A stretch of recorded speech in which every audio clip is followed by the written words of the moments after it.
السلام عليكم ورحمة الله وبركاته حبايبي اللي متابعيني عاملين ايه معاكم مطبخ ام علي.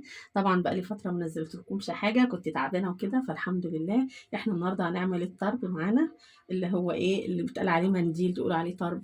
جميل جدا. ده بيتعمل بتقطعيه كده حتت اكنه ورق زي ورق الكرنب كده وتحشيه صوابع كده. هو هنعمل ايه دلوقتي معانا؟ اللهم صل وسلم على سيدنا محمد. هنقول المقادير الاول.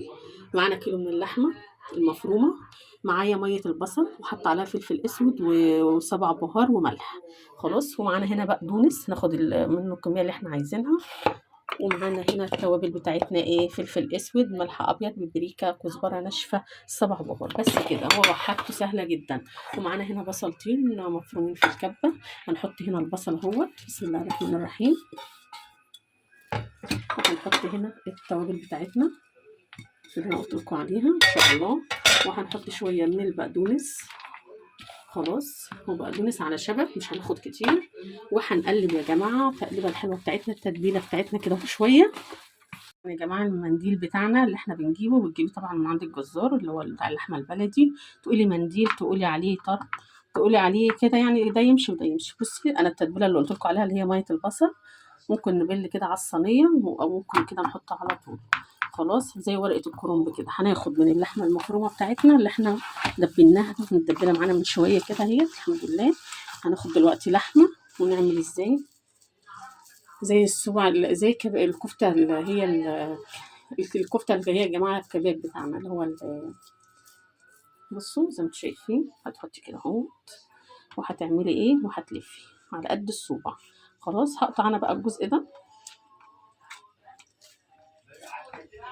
عادي، تنفع معانا صباع تاني، بس بتلمي الجناب دي كده وانت بتلفي. الخطوة المهمة يا جماعة معانا ان احنا نلم الجناب كده اهوت. واما تلفي كده انت هتقولي مش هتلزق، لا احنا لما نيجي نحط في الشواية بتاعتنا هنحطها على الجنب ده هتلزق لوحدها. خلاص. وهنعمل غيرها هي برضو معاكم زي ما انتم شايفين. هناخد لحمة، انت ممكن تجهزي صوابع اللحمة معاكي على طول وتحطي. خلاص. هناخد من اللحمه، بتبقى والله جميله جدا يا جماعه، ريحتها بتبقى تحفه الصراحه. طبعا انا حاطه الدريل بتاعي على النار. خلاص. قلنا الناحيه دي هتقفل، اول ما تنزل على النار بتمسك. خلاص. نروح نودي بقى على النار حالا اهو. كده يا جماعه الدريل بتاعي سخنته، مش هحط اي حاجه دهنيه عشان هي تنزل الدهون اللي فيها. ماشي. هنوطي النار كده اهو وعملناها ديت. شايفين هي هتمسك لوحدها. اول ما نحطها كده على النار هتمسك الناحيه اللي انا قلت لكم عليها دي. خلاص. زي ما شايفين كده اهو. دي شايفين خفيف، هي هتمسك. تمام. يا جماعه الطرب بتاعنا تحفه تحفه. واو سخن بقى مش قادره اقاوم كده ولا الصوابع بتاعته حكايه كده. بصوا يا جماعه شايفين الجمال، حاجه روعه روعه روعه كده. انا طبعا الاولاد يعني ما لهمش في الحاجات الدسمه قوي، فعامله لهم على جنب.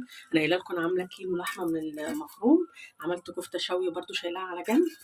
فاحنا عملنا كده طبق حلو وجميل كده وصغنن ولذيذ. شايفين بقى اللحمه جوه كده حكايه. شايفين الحلاوه. بصوا يا جماعه شايفين هنقطع صبع اهوت ونتعامل.